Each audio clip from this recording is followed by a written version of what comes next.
Le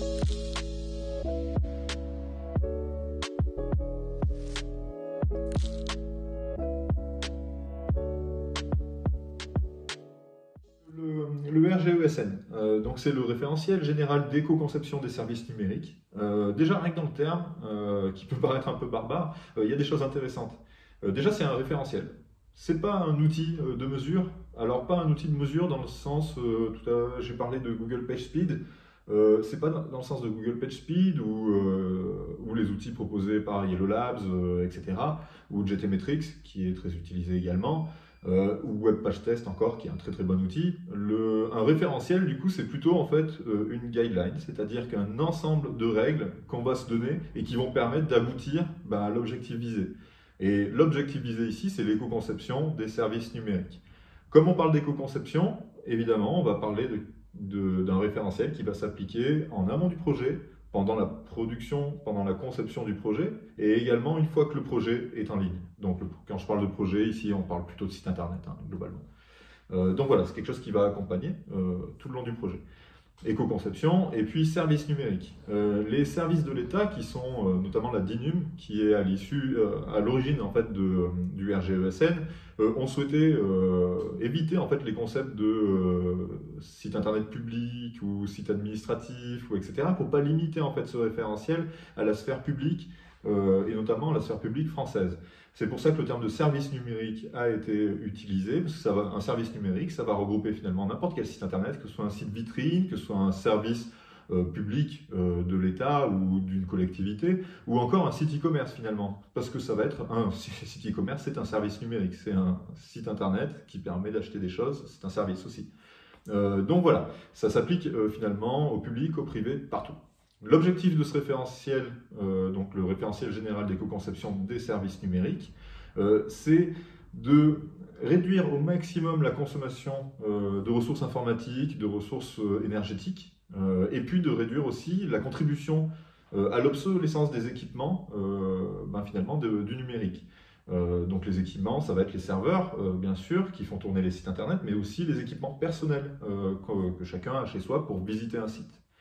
Donc les optimisations de performance là-dedans, c'est juste un volet du RGESN, notamment en ce qui concerne par exemple les ressources qui sont servies. Quand on parle de ressources, généralement, ça va être tout ce qui est médias, images, vidéos, etc. Ou script, donc généralement du JavaScript, souvent sur le web, ou les feuilles de style qui permettent de définir l'apparence de votre site. Donc voilà, les performances c'est une chose, mais c'est finalement une toute petite thématique au sein du RGESN. Le RGESN est constitué de 79 critères, donc c'est critères du référentiel. Ces critères du coup sont rangés dans 8 thématiques, et chacun de ces critères en fait sont des critères auxquels on peut répondre que par oui ou par non. Est-ce que mon site est conforme à ce critère, oui ou non finalement? Après, derrière, bien sûr, on va interpréter un petit peu finalement la réponse, mais l'idée c'est qu'il n'y ait pas de ça dépend. Voilà, c'est vraiment l'objectif. D'ailleurs, en fait, le RGESN, en amont finalement de l'audit, la première question qu'il va poser finalement en amont des critères du référentiel, la première question que le référentiel général d'éco-conception des services numériques va poser, c'est la question de la pertinence du service numérique. C'est-à-dire, est-ce que finalement ce site internet est pertinent? Est-ce qu'il apporte quelque chose? Voilà. Et si oui, quoi finalement? Est-ce que le site pourrait être remplacé par autre chose?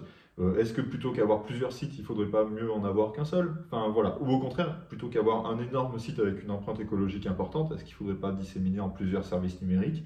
Le référentiel commence à poser ce genre de choses. C'est pour ça qu'il doit intervenir en amont, en fait, finalement, et même en amont des appels d'offres sur les projets. C'est-à-dire que c'est vraiment lors de la maîtrise d'ouvrage, lors de la définition des besoins, en fait, qu'on va commencer à intégrer le RGESN.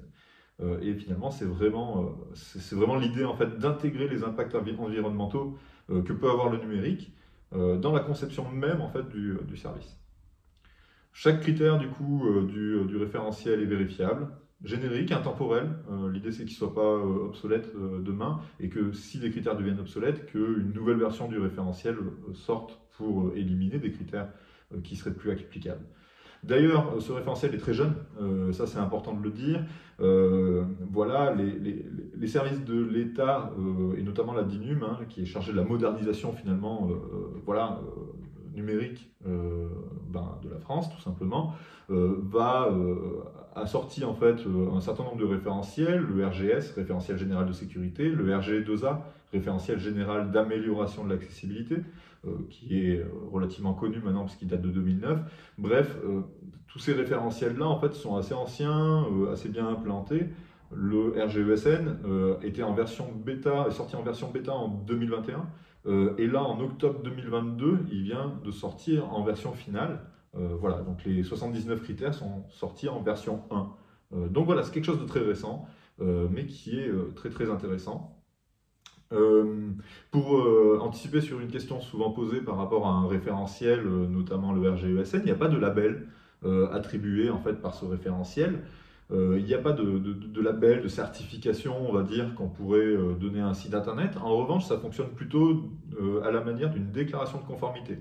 C'est-à-dire que l'entreprise qui est intéressée, entreprise ou administration, association, organisation, qui est intéressée du coup va réaliser soit un auto-audit RGESN, soit le faire par des entreprises spécialisées. Et de ce côté-là, ça va permettre d'obtenir un taux de conformité. Ce taux de conformité, c'est quelque chose qui peut être valorisé, surtout s'il est bon évidemment, qui peut être valorisé sur un site internet et qui va permettre d'apporter des preuves de la démarche engagée par l'entreprise ou par l'organisation. Bien sûr, on rentre tout de suite dans la responsabilité sociale des entreprises, le RSE, avec évidemment l'objectif en fait, de non seulement mettre en œuvre des démarches, mais en plus les valoriser dans l'espace public.